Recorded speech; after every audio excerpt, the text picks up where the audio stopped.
Bonjour à tous et bienvenue sur Tuto Blender.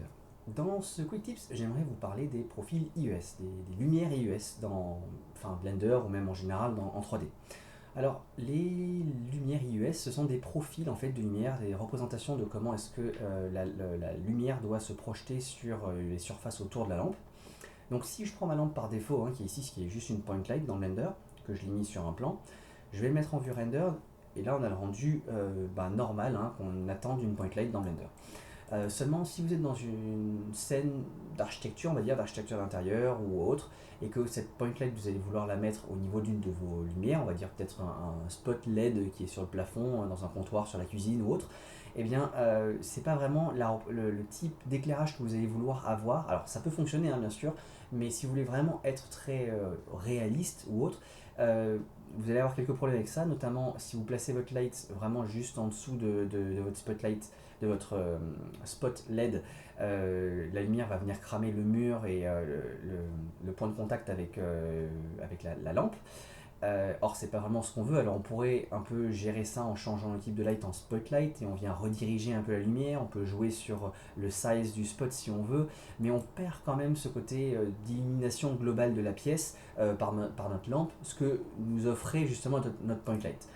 Ce qu'on peut faire du coup, c'est le but de ce Quick Tips, c'est de charger un IES dans cette spotlight qui est ici, et pour ça on va utiliser un fichier très très léger qu'on peut trouver gratuitement sur internet, facilement. Donc je vais venir sur le site IES Libraries qui est ici, et qui donc c'est ça un IES, c'est toutes les images que vous voyez, c'est des représentations de projection de lumière sur une surface.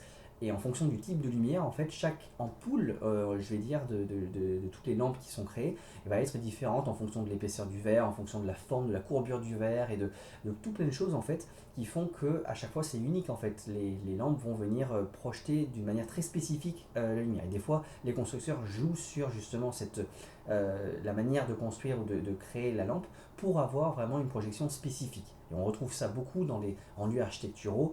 Parce que ça rajoute ça rajoute un peu de texture un peu à la lumière et donc à votre ambiance. Et donc ici sur ce site on peut télécharger plein de ces IES gratuitement. On peut les filtrer par tag, donc par type de lampe que vous voulez. Et si vous connaissez vraiment spécifiquement la lampe que vous allez utiliser, vous pouvez même chercher dans Manufacturer, donc constructeur, et aller rechercher le nom de votre lampe en particulier, et vous aurez vraiment toutes les caractéristiques techniques relatives à votre lampe en particulier. Donc moi je vais sélectionner le premier qui est ici, c'est déjà assez caractéristique, et je vais download IES qu'on est ici, donc on peut télécharger notre IES. Une fois que j'ai fait ça, je reviens dans Blender, je vais venir augmenter la timeline parce que je vais changer le type d'éditeur en shader editor. Alors n'oublie pas de cliquer sur Use Nodes parce que je vais avoir besoin des nœuds. Et alors là, je pourrais faire Shift A pour chercher mon nœud directement et ensuite le brancher.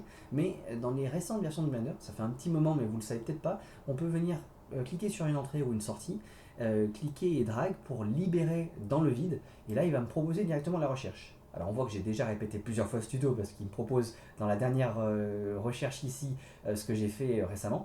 Donc c'est bien IES Texture ce que je veux. Et quand j'ai sélectionné mon nœud, il va me le mettre et en plus il va directement me le brancher à la sortie ou l'entrée que j'avais tirée. Donc ça c'est très bien. Alors ce nœud IES, il va faire tout le travail pour nous. On va utiliser ce nœud pour venir lire le fichier qu'on a téléchargé d'internet. Donc on va venir prendre un fichier externe à Blender parce qu'il vient d'internet et on va le charger.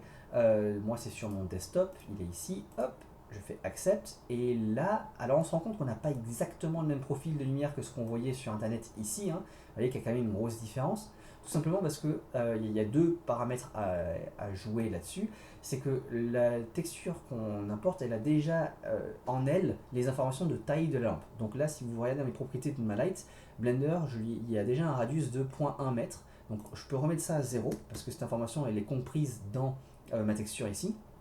Mais il y a encore un truc qui ne va pas, c'est que l'intensité de la lumière est beaucoup trop forte. Et si on revient encore une dernière fois sur notre site internet, on voit que dans les propriétés, dans les données qu'on a ici, on a lampe 892 lumens, soit 14 watts. Et bien on peut reporter les 14 watts ici. Alors vous voyez, c'était déjà à 1000 watts, donc on est vraiment overkill. Et si je redescends à 14 watts, là on vient récupérer notre profil de lumière et ça ressemble beaucoup plus à ce qu'on avait sur internet. Là on a quelque chose qui est correct.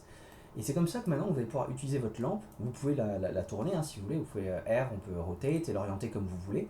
Et on aura toujours le bon profil de lumière qui sera projeté dans votre scène par rapport à au type de lampe que vous voulez donner. Et voilà, le quick tip s'arrête là.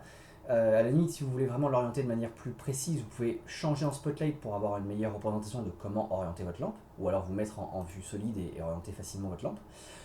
Et une dernière chose que je peux vous dire, c'est l'émission, la couleur.